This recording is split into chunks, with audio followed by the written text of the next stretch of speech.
Bangladesh next, where violence has escalated. People killed in clashes between protesters and police. Bangladesh has been gripped by another day of protest. Internet services are down. Dozens of people have been injured by violence at student protests in Bangladesh.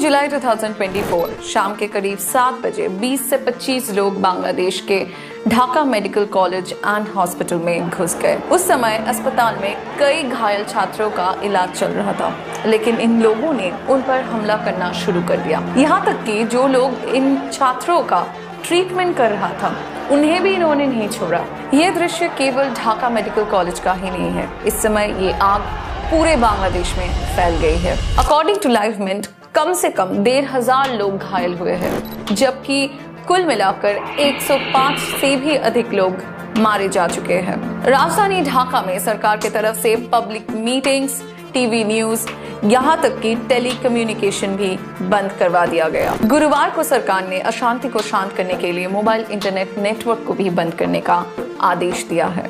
इस बीच आंदोलनकारियों द्वारा सड़कों पर block करने और सुरक्षा अधिकारियों पर ईंटें फेंकने के बाद पूरे राष्ट्र में ट्रेन सेवाएं सस्पेंड कर दी गई है। स्कूल्स और यूनिवर्सिटीज अनिश्चित काल के लिए बंद कर दी गई है। बांग्लादेश के हर एक कॉलेज कैंपस आज खून से लथपथ है। लेकिन आप जानकर हैरान होंगे कि ये सब कुछ रोका जा सकता था अगर सरकार थोड़ी मानवता दिखाती। अब सवाल ये है कि इन सब का शुरुआत कहां से हुआ? क्यों प्रशासन स्टूडेंट्स पर हमला कर रहे हैं और क्यों स्टूडेंट्स आंदोलन के लिए सड़कों पर उतरे? सब कुछ जानेंगे हम आज के इस वीडियो में। 1971 में बांग्लादेश ने पाकिस्तान से स्वतंत्रता हासिल की थी। इस स्वतंत्रता संग्राम को मुक्ति युद्ध के नाम से जाना जाता है। इस युद्ध में लाखों लोगों ने अपने प्राणों की आहुति दी और देश को एक स्वतंत्र राष्ट्र के रूप में स्थापित किया। मुक्ति योद्धा वे वीर थे जिन्होंने इस संघर्ष में हिस्सा लिया और देश को स्वतंत्रता दिलाई। इस युद्ध में बांग्लादेशी सैनिकों, आम नागरिकों और महिलाओं ने मिलकर संघर्ष किया था। इस संघर्ष की गाथा आज भी हर बांग्लादेशी के दिल में बसी हुई है और इसे गर्व के साथ आज भी याद किया जाता है। स्वतंत्रता के बाद बांग्लादेश का सरकार मुक्ति योद्धाओं और उनके परिवारों के लिए कोटा सिस्टम का शुरुआत की। इसका उद्देश्य उन लोगों को लाभ पहुंचाना था जिन्होंने देश की आजादी के लिए संघर्ष किया था। ये कोटा सिस्टम शिक्षा, सरकारी नौकरियों और अन्य सुविधाओं में आरक्षण प्रदान करता था। इस कोटा प्रणाली के उद्देश्य मुक्ति योद्धाओं और उनके परिवारों को सम्मान और आर्थिक स्थिरता प्रदान करना था। इस प्रणाली के तहत सरकारी नौकरियों और उच्च शिक्षा संस्थानों में एक निश्चित प्रतिशत सीटें आरक्षित की गई थी। लेकिन सरकार के इस अच्छे कदम लेने के बावजूद इतना प्रॉब्लम कहां से हो रहा है? इसको समझने के लिए हमें थोड़ा सा बांग्लादेश के कॉन्स्टिट्यूशन को समझना पड़ेगा। भारत की तरह ही बांग्लादेश का संविधान न्याय और समानता के सिद्धांत पर आधारित है। इसमें सभी नागरिकों को समान अवसर और अधिकार दिया गया है। कोटा प्रणाली को संविधान में सामाजिक न्याय के एक माध्यम के रूप में देखा गया था, लेकिन वर्तमान स्थिति में ये प्रणाली संविधान के मूल्यों के विपरीत जाती दिखाई दे रही है। संविधान का उद्देश्य सभी नागरिकों में समान अधिकार प्रदान करना है, लेकिन कोटा प्रणाली ने इस उद्देश्य को पूरा नहीं किया। इसके बजाय ये समाज में विभाजन और असमानता पैदा कर रहा है। सबसे महत्वपूर्ण बात यह है कि सरकारी नौकरियों में 30% कोटा उन स्वतंत्रता सेनानियों के बच्चों और पोते पोतियों के लिए आरक्षित है जिन्होंने 1971 में तत्कालीन पश्चिम पाकिस्तान के शासन के खिलाफ स्वतंत्रता संग्राम लड़ा था।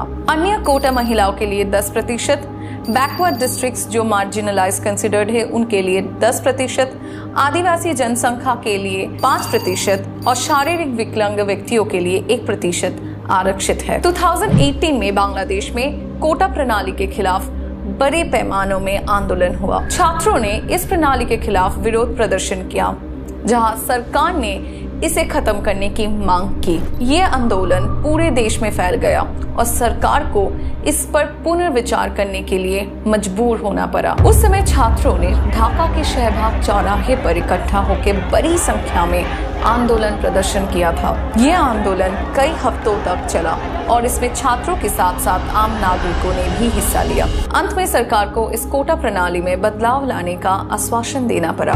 हालांकि समय के साथ साथ छात्रों और आम नागरिकों ने इस कोटा प्रणाली के खिलाफ आवाज उठानी शुरू कर दी। 14 जुलाई को प्रधानमंत्री शेख हसीना ने कहा, अगर स्वतंत्रता सेनानियों के पोते पोतियों को कोटा लाभ नहीं मिलेगा तो क्या ये लाभ राजाकारों के पोते पोतियों को जाएगा। अब इस बात ने पूरे देश में धमाका मचा दी और आंदोलनकारियों ने कहा, चाहते गलम अधिकार होए गलम राजाकार। इसका अर्थ ये है कि अधिकार मांगने गए, राजाकार बन गए।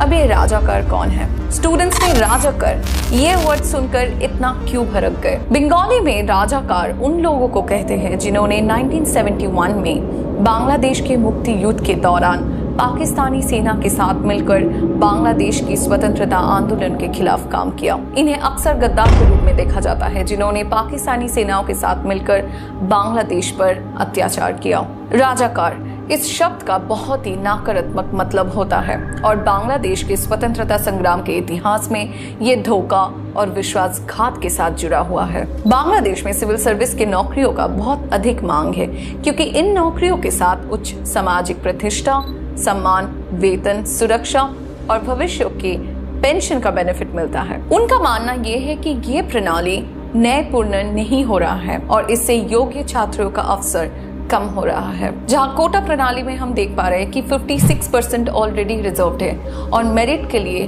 बचे रहते हैं ओनली 44%। छात्रों का कहना यह है कि ये कोटा प्रणाली अब उन लोगों को लाभ नहीं पहुंचा रहा है जिन्हें इसकी सख्त जरूरत है, बल्कि ये एक ऐसी प्रणाली बन गया है जो डिस्क्रिमिनेशन को पैदा कर रहा है। कई छात्रों का कहना है कि उन्हें उनकी मेहनत और योग्यता के बावजूद सरकारी नौकरियों में और विश्वविद्यालयों में प्रवेश नहीं मिल रहा है। Bangladesh is under a nationwide curfew after weeks of protest turned violent. अब सरकार ने आंदोलन को संभालने में कई गलतियां की। छात्रों पर पुलिस ने बल प्रयोग किया, उनके ऊपर टीयर गैस और रबर बुलेट्स का इस्तेमाल किया गया और इसी चीज ने आंदोलन को और भड़का दिया और स्थिति को और खराब कर दिया। सरकार का यह कदम छात्रों और आम जनता में और भी आक्रोश पैदा कर गया। उन्होंने ये महसूस किया कि सरकार उनकी आवाज को दबाने की कोशिश कर रही है और उनकी समस्या को अनदेखा कर रही है।